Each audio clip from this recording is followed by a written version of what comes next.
What's going on, everybody? Welcome back to Knives of the Round Table. My name's Marco, and today we're going to be taking a look at the Bestech engine. Now, Bestech is an OEM, kind of in the same vein as Riot or something like what We Knives does. You know, all of those, to some extent, they fabricate knives for knife designers, and they also have some designs that are their own. So that's kind of the case for Bestech. You know, for We Knives, they have a lot more of their own knives. They do some, OEM for other manufacturers or for other designers. Riyadh has some of their own designs, but they do mostly work for other people. So Bestech is kind of in between those two. They do some of their own work. They do some OEM. I believe they're the ones who do the knives for Vero Engineering and some others. So today we're going to be taking a look at this one. So let me. There's a lot of kind of details to this knife. So let me just get size comparisons out of the way, because it's a very small knife. Look, that's the para 2, and the para 3. So it's tiny, right? Especially compared to those two. I think the better size comparison is going to be the Benchmade, the mini bug out, because that's the full size bug out right there, and the mini bug out. So even at the mini bug out stage, it's still a tiny little knife, especially blade length wise. It's very, very small. Let me give you the actual dimension here. The blade comes in probably 2.5, probably 2 3/8 or something. So it's a small knife. So let's start there. But let me give you kind of a tour of what we got, because there's kind of a lot going on here. First, you've got this S35 VN blade that has been kind of stone washed. It's still smudged up. Yeah. So you got S35 VN on the blade, and you've got this kind of drop point with this wedge here, and then it's got a cutout and then a partial cutout. In the back, you've got a little bit of jimping. You've got this very generous forward choil, and I like that. You know, it allows, you know, I wear size large gloves, and it allows for a full finger out there. So you have back here, you have carbon fiber that's been cut out and it's been milled. So the carbon fiber is okay, it's nothing special, but it's been milled such. I'm going to try and give you a different angles, but there's like this concave mill running right through the axis of the knife. Hopefully you'll be able to tell. And then on the carbon fiber, you've got these cutouts here in the front that extend to the back side, to the lock side of the knife. And then what's interesting about this one is that the back spacer kind of extends over to the scale side. So that's kind of interesting. I don't think I've ever seen another knife that does that. So the carbon fiber goes and gets anchored in the back by the same back spacer. So the back spacer is kind of thick back here, and then it gets thin in the back to allow for the carbon fiber scale. So it's definitely it's kind of a weird thing. It's definitely not something that I've seen in other knives. It's got this milling in the front, and then in the back, you know, they decided to kind of add all the pop of color in the back, and they done this kind of patterned anodizing, I don't know, acid rain or something. It's really, I like it a lot. I think if the knife didn't have that, I don't think I would have purchased that. The thing that made it more attractive to me is when they have a little pop of color. In fact, I would have liked if they could have done that pop of color up here in the front. That would have been really nice. So like I said, the cutouts extend out here to the back. You've got the same milling that you have out here, you have it in the back, and then you have this lanyard hole that happens. and you have a milled pocket clip, and it has the same concavity right here in the front. It's a lock. It's a titanium frame lock, and it has a lock bar of hardened steel insert. It's titanium scales on carbon fiber. So as you can see, there's a lot of things going on the engine for such a small knife. I mean, we just went through a through a 2-minute tour, but there's kind of a lot of things going on. So let me start with ergonomics here. And ergonomics on smaller knives are kind of hard to describe. So I'll probably say that they're decent for its size. You know, the fact that you can, you know, in such a small knife, you know, the I don't think I gave you the overall length. Probably you're coming under 6 inches, 5 3/4 at the most. So in such a small knife, the ability to be able to get a full grip on the knife is something that I appreciate very much. You know, it's not that I'm going to be doing hard tasks with this knife. It's probably one of my lighter use knives that I have. But even for lighter use, I like to have full purchase, full control of the knife. Even for finer tasks, even for just box cutting, I like to be able to grip my knife.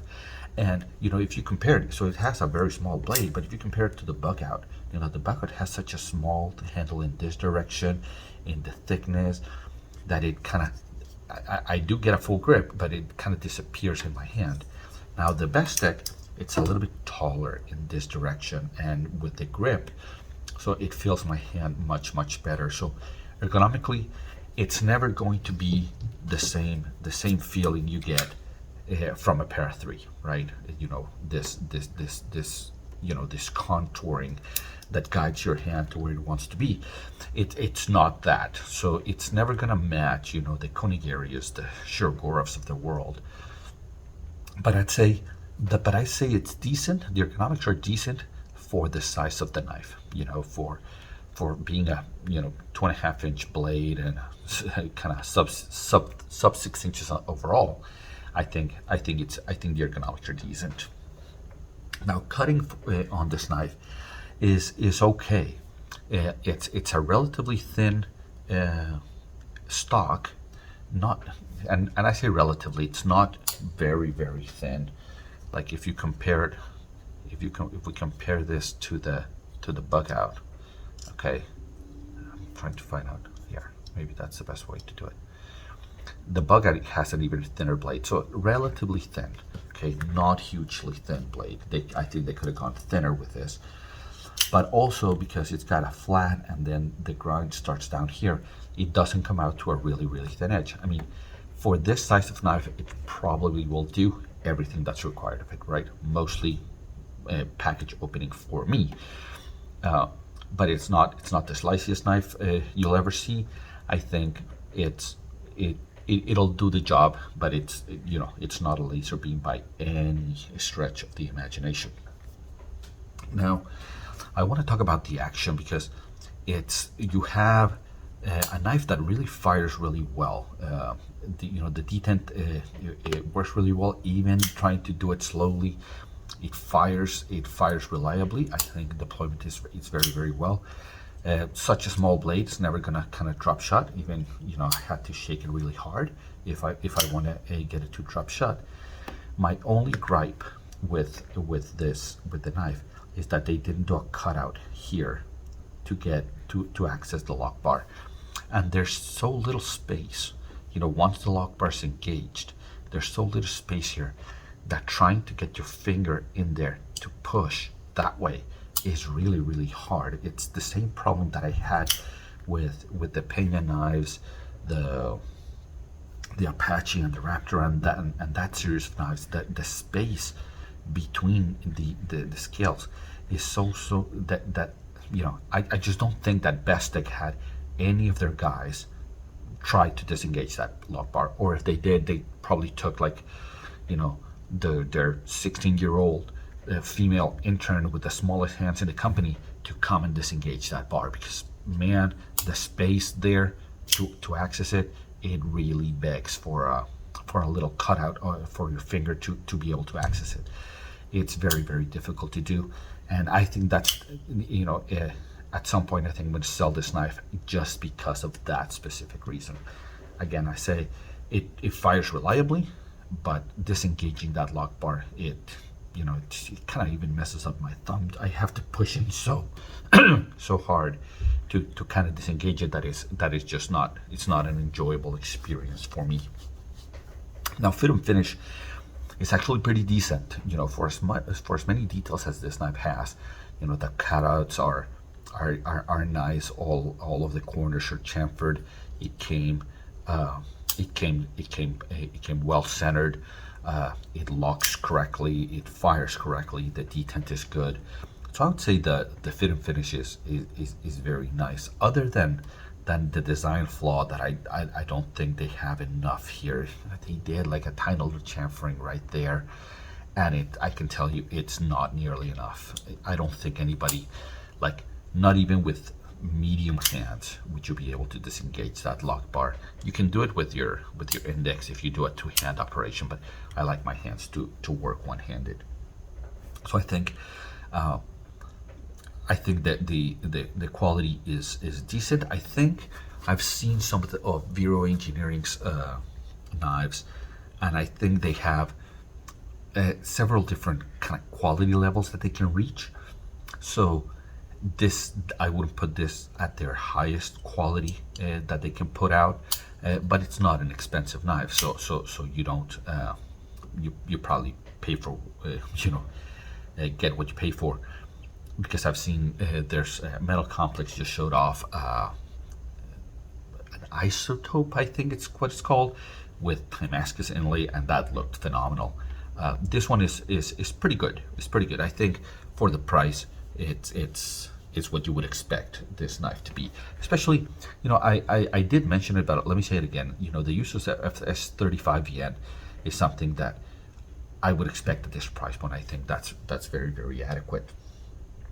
Now, finally, airing of grievances. Again, I think the only grievance I have with this one is the access to the lock bar. I think I would have enjoyed a little bit of splash of this color up in the front. I think that would have looked really, really nice.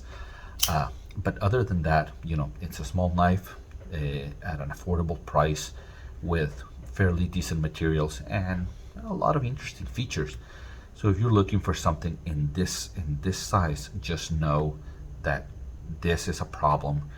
And other than that, I would say, if you don't care, if you want to do this two-handed operation, then it's probably a knife that you would enjoy, especially if you're looking for something in this size. I think it's for such a compact knife, it's actually decent. Well, guys, like I always say, if you enjoyed the video, if it helps you in any way, like and subscribe. Don't hit the notification button because we get enough crap in our inboxes as it is. And until see you at the next one, take care.